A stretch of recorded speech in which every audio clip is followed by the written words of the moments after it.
to work, be seen as a professional, or are you just coming to hang out in a baseball cap, ponytail? Work is hard enough. We all make mistakes. What are you trying to do?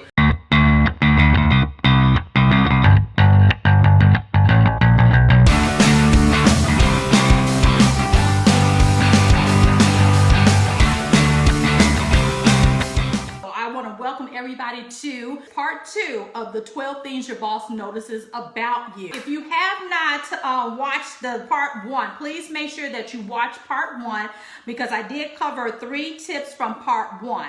And the 3 tips that I cover from there were what time you get to work, what time you leave work, and what you say and how you say it. Number 4, how and if you take part in meetings.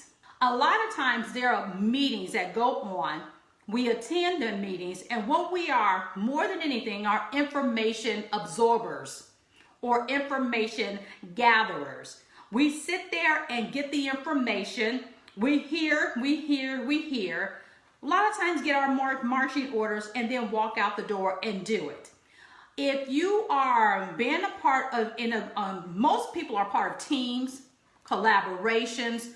You have to make sure that you're looking at how do you interact as a team player? How are you collaborating? So you don't want to sit in a meeting when decisions are being made on how the work is, or even some general information being presented, and you not say anything. Because if you sit there and are only never participating in the meetings, never engaging in the conversations, not adding anything to it, you can be seen as a weak link. Yep, a weak link. Now you think like, well, how is that making me look like a weak link? Well, it does, because you're not adding anything to the conversation. Now, if they hired you for the role or have you in that position, chances are you know something. And if you are working within that role, chances are you have learned something. Or some things may be bothering you. Instead of going behind closed doors, not saying it in front of everybody, you need to make sure that you make those thoughts known. You are smart, you have the information, you have the experience, and you have a perception or a perspective. Share that in the meetings. Make sure that your voice is heard. And if you are timid about speaking up in meetings, which some people are, and I do understand that, what will help you reduce that fear of speaking up in the meeting? Prepare before you go to the meeting. If we're going to have a meeting, we're going to talk about X, Y, and Z, research, study, think about some things. Have about 3 points written down that you would like to share with the group. Again, everybody's opinion is valuable. Even if it's not an idea that's picked up or even taken seriously, the fact is that you voice it. But that's what I want you to make sure that you are doing. You're lending your voice to the actual conversation, and don't let the conversation happen all around you when you're not even offering your ideas, offering your thoughts, offering your experience. Because you know what? Your idea may be the very thing that changed the whole trajectory of that whole process. But if you're holding that back, no one will ever know. And yes, you do become a weak link. And no one wants to be seen as a weak link. So now when I'm thinking about as a leader, if I'm going to, push someone, sign off on someone, or give someone, a recommendation for another opportunity, and you're always not contributing, I can't necessarily do that. What am I going to say? I can't say how you think. I got a question just the other day because I said this person would be very good in X, Y, Z. You know what the manager asked me? Well, how's this person as far as critical thinking is concerned? That was one of the competencies that they were actually interviewing for. I said, oh my goodness, she asked that question. And people who know me know I love critical thinking. I talk about that all the time because I want to know what you're thinking. And have you taken a situation and dissected and pulled it apart and critically thought through all the pieces before you start, just doing whatever? So I said, that's a great question. But I had enough information to talk about that person, how they critically think through things. So please weigh in on this, you all, if you know what I'm talking about. But critical thinking is huge for me. But if you're not participating in meetings, you're not engaging in meetings and putting your ideas and your thoughts out there, oh my gosh, I can't see you as a valuable team player or even a collaborator. And you think about if you're producing a resume or producing your LinkedIn profile, you can't just haphazardly throw those competencies on there if you're not putting them into practice. So make sure that you're putting those competencies into practice so that you can have examples in an interview how you're collaborating, how you're being a team player, how you're critically thinking through, how you've shared your idea and it changed the whole trajectory of this idea that was being presented. So how you show up and take part in meetings, it will be critical to your career success. A lot of times we get that fear and we don't want to do it. Forget that. Write down 3 points that you are going to bring to that meeting so you can talk about it, so your voice can be heard. Don't be a weak link, okay? So now next, my number 5 tip is how you dress. It says a lot about you on how you present yourself. Yes, we are in business casual. Business casual is very, very huge in America right now. What I tell people, if you're looking to promote in your career or be seen for special projects or what have you, sometimes it's not always about promotion, but being chosen to do things and present yourself, how you dress and what your attire can say a lot about you. So if you are always err on the side of being more casual than business, you may need to rework that. So therefore, I see a lot of overly casual, you know, and I know they don't call them stretch pants anymore, but I guess they call them leggings, because my daughter always laughs at me when I say stretch pants, but back then they were stretch pants when they bust on the scene. Well, it's okay to wear those, but it's about how do you wear those? How do you wear that attire to elevate it up a little bit, especially when you're going before people? I hate to say this, sometimes revealing clothes, too tight clothes, is not the best. And I'm not just talking about women. I have seen some tight men pants as well. And muscle shirts are probably not the best attire for an actual business casual environment. If you wear the muscle shirt, put a blazer on. But just think about your dress and think about, okay, where do I want to go? No, I'm not saying go out and buy a $500 suit. I'm not saying that, but when you're looking at your attire, when you're going to work, think about how you're wanting to present yourself the majority of the time, because people don't respect you if you don't respect yourself enough. How do you really want to present yourself? But if you're always showing up in a baseball cap, t-shirt, shorts, gym shoes, or jeans, ponytail, sometimes baseball cap, every single day. I mean, what are you coming to work and be seen as a professional, or are you just coming to hang out? What are you trying to do? So dress is still important no matter what. And as much as business casual is in corporate America, you still have to look professional, look pulled together, look your best. The majority of the time. We all have our days, because sometimes, honey, this hair may not act right, and yes, it is in a bun or some, as you all saw on my last week video, I had twist braids. It is what it is, but I try to make sure that I'm looking the best. Look your best, because you're going to work. You're not going to the playground. You're not going to the disco club. You're not doing any of that. Look your best. So I'm sorry, it still tells about who you are and your character.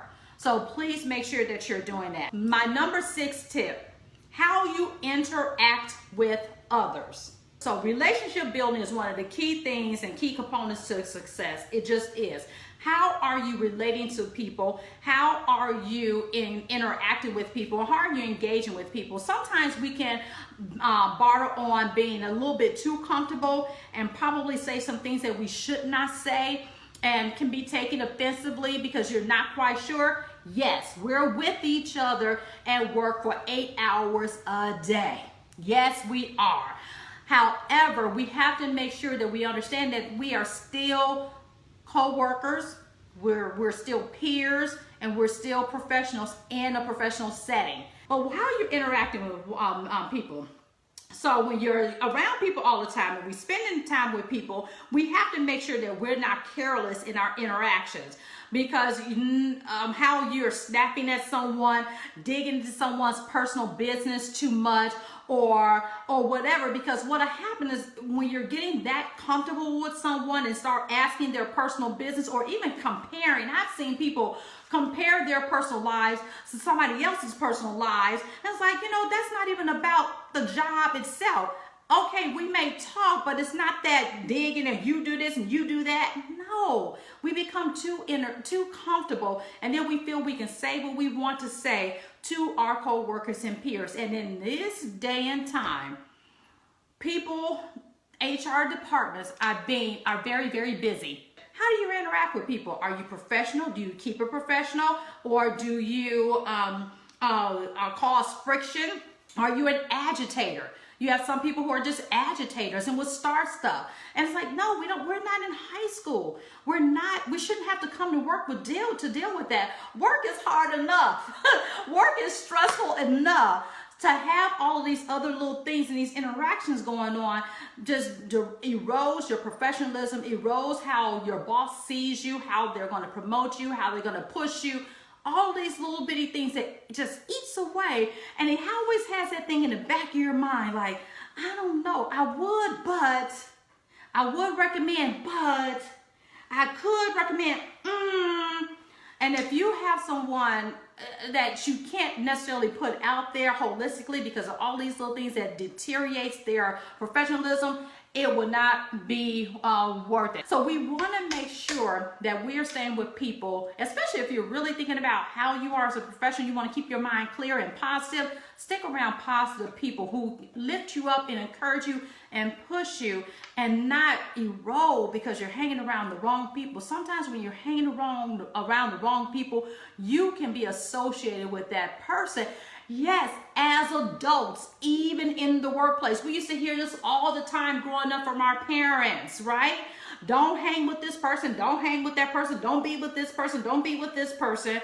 But it still happens even in the workplace, because you become identified with those persons that, okay, so if you're acting like that, they're probably going to act like that. So you have to be careful of how you want to be seen and associated with. So your interactions with others, interactions with your teammates, interaction with the people that you work with holistically will make or break you in the actual workplace. So those are some of the things as leaders we look at and we know. And our observation, I tell you guys all the time, leadership is a sport of observation.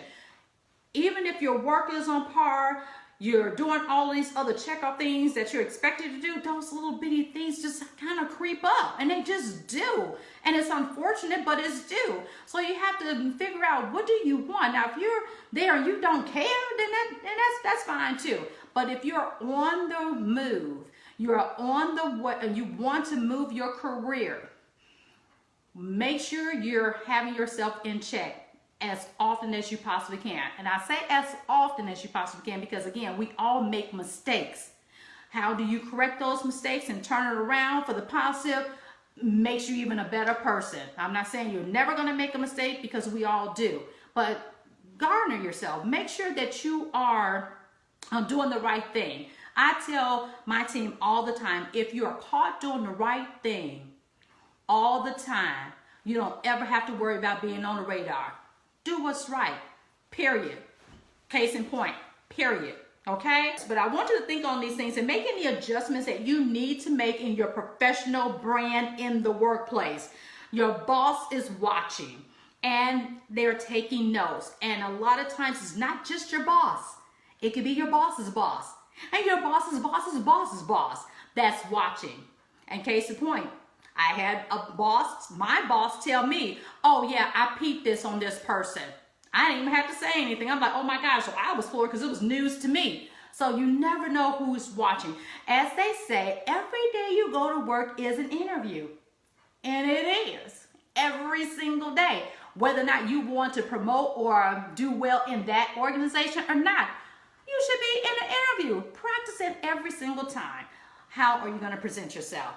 Thank you guys so much for weighing in. I appreciate you all all the time for coming in. Please subscribe because I'm trying to grow that as well. And go over to irock Career Academy, and I want you to join that academy as well. Visit my website, irockresumes.com, Facebook page, irock resumes. Like my page there, and leave me a review. I would love for you guys to leave me a review out there. Hook up with me on LinkedIn, Nicolette Barrett, and irock resumes on Twitter, and as well as Instagram.